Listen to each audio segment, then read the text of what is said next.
সন্ধেবেলা অনিকেত বাড়ি এসে দেখে দাদু চলে এসেছে। তবে দাদুর মেজাজ দেখে মনে হচ্ছিল দাদু বেশ খুশিতে আছে। তাই দাদুর কাছে বকাঝকা খাওয়ার কোনো প্রশ্নই নেই। ঘরে হাত পা ধুয়ে বসার পর সকলে মিলে বেশ কিছুক্ষণ গল্প হলো। কিছুক্ষণ পর গীতা পিসি সকলের জন্য খাবার নিয়ে এলো।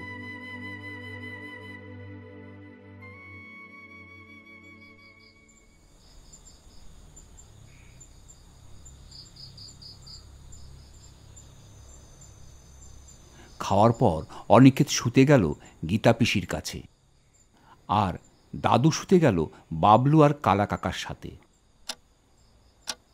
তখন হয়তো খুব জোর রাত 8:30 কি 9টা বাজে। এত তাড়াতাড়ি ঘুমানোর অভ্যাস অনিকেতের নেই।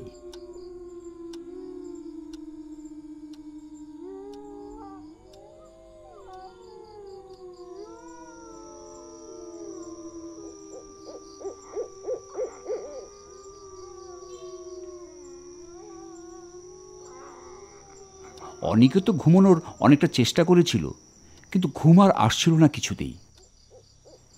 বেশিক্ষণ হয়নি অনিকেতের বাথরুম পেয়ে যায় খুব জোরে।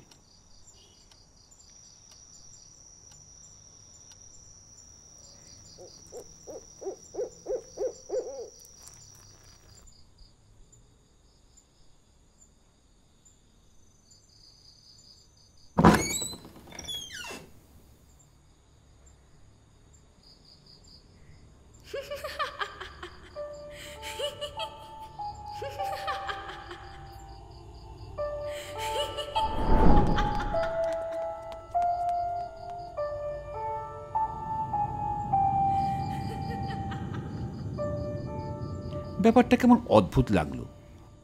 অনিকেত ঘরে না ঢুকে উঠান থেকে বেরিয়ে বাড়ির সামনের সরু কাঁচা রাস্তাটার সামনে এসে দাঁড়ালো।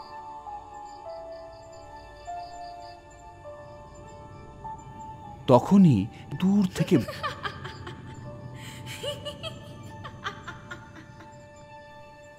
বিষয়টা কেমন অদ্ভুত লাগলো অনিকেতের। তবে রাতের বেলায় লুকোচুরি খেলার আলাদাই মজা। অনিকেতরা তাদের পাড়াতে কারেন্ট চলে গেলে লুকোচুরি খেলে। তার মানে এই গ্রামেও লুকোচুরি খেলে সকলে রাতের বেলায়। অনিকেত ওই আওয়াজের উৎসের পেছনে দৌড় দিল। অনিকেত স্পষ্ট শুনতে পেল কে যেন দৌড়াচ্ছে। অন্ধকারে বোঝার চেষ্টা করল, কিন্তু অনিকেত বুঝতে পারল না ও কে। অনিকেত সেই আওয়াজ অনুসরণ করে দৌড় দিল।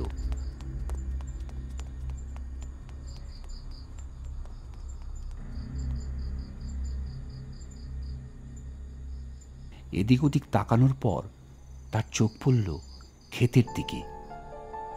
কে যেন দৌড়ে ক্ষেতের ভেতরের দিকে যাচ্ছে। অনিকেত ভালো করে বুঝতে না পারলেও পোশাক ও দৌড়ানোর গতিবিধি দেখে ওর মনে হলো ওটা রীতা। কিন্তু এত রাতে রীতা ক্ষেতের দিকে যাচ্ছে কেন? অনিকেত রীতার পেছন পেছন দৌড় দিল, কিন্তু রীতাকে দৌড়ে ধরা যাচ্ছিল না। রীতা!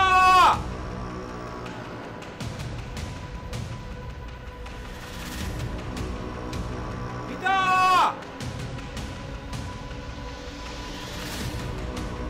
রীতা ওই তাল গাছের পেছনে গিয়ে দাঁড়িয়ে পড়ল। রীতা! রীতা!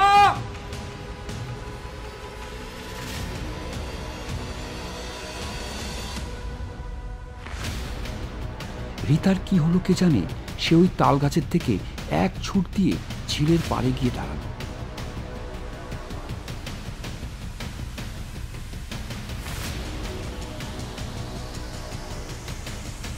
ব্যাপারটা অনিকেত বুঝতে পারছে না ওটা কি সত্যি রীতা, কিন্তু পোশাকটা দেখে তো রীতাই মনে হচ্ছে।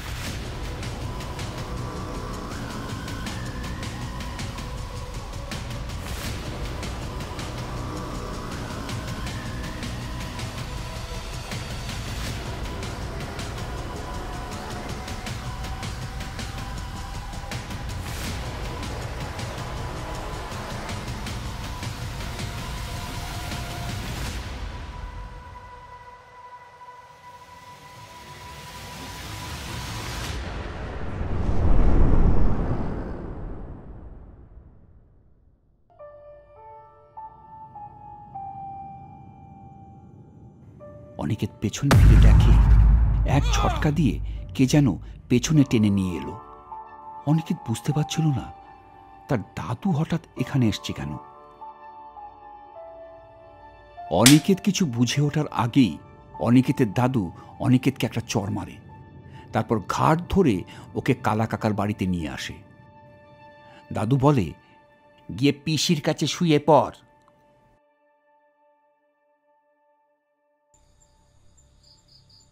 অনিকেত কোনো কথা না বলে চুপ করে শুয়ে পড়ে।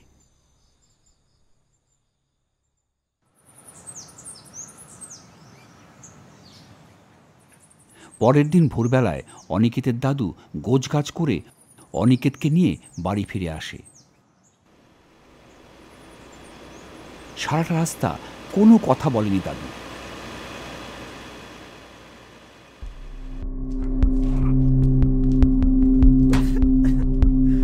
বাড়ি এসে দাদু অনিকেতকে প্রচন্ড মারে।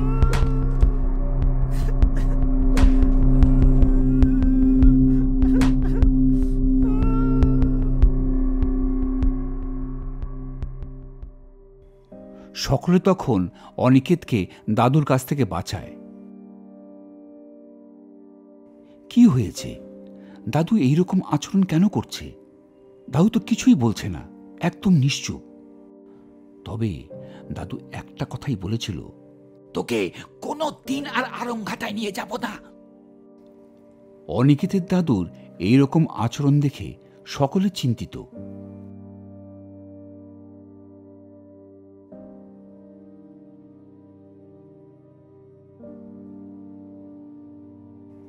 অনিকেত বুঝতে পারে না দাদুর এই আচরণের কারণ।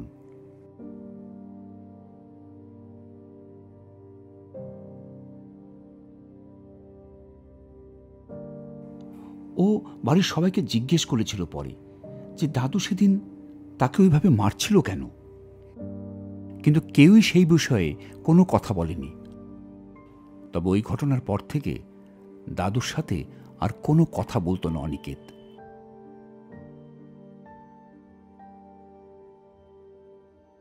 সেই দিন রীতা অনিকেতের বাড়িতে বেড়াতে এসেছিল বাবার সাথে।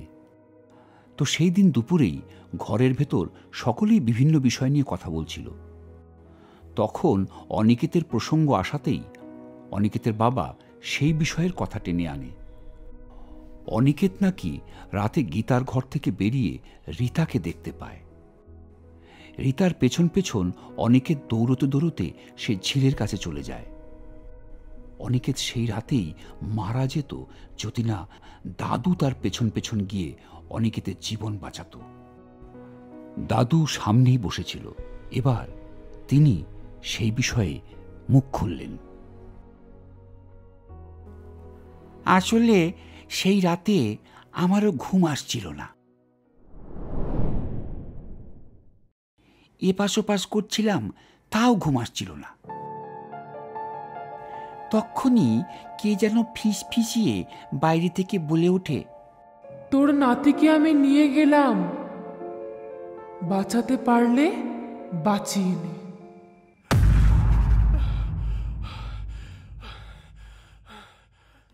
আমি বুঝতে পারছিলাম কিছু একটা হতে চলেছে।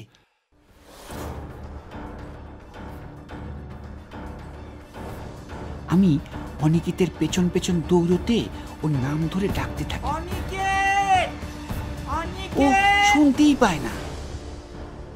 এদিকে আমার মতন ভারী বয়সের একজন বুড়ো মানুষ ইয়ং একটা ছেলের সাথে কি দৌড়ে পারে?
অনিকেতকে ঝিলের কাছে গিয়ে ধরি আর এক চট দিয়ে গীতার বাড়ির দিকে নিয়ে যেতে থাকি।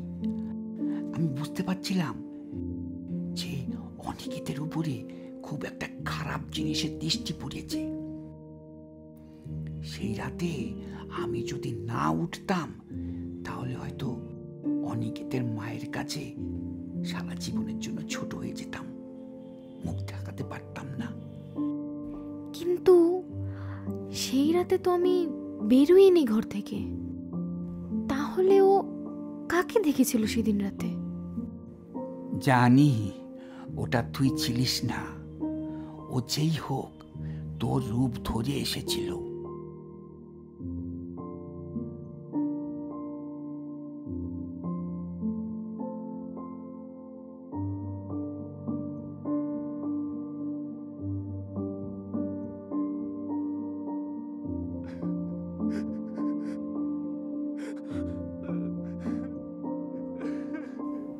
অনিকেত পুরো ব্যাপারটা বাইরে থেকে শুনে ওর চোখ থেকে জল গড়িয়ে পড়ছিল, কারণ সেই ঘটনার পর ও তার দাদুর সঙ্গে কথা বলতো না।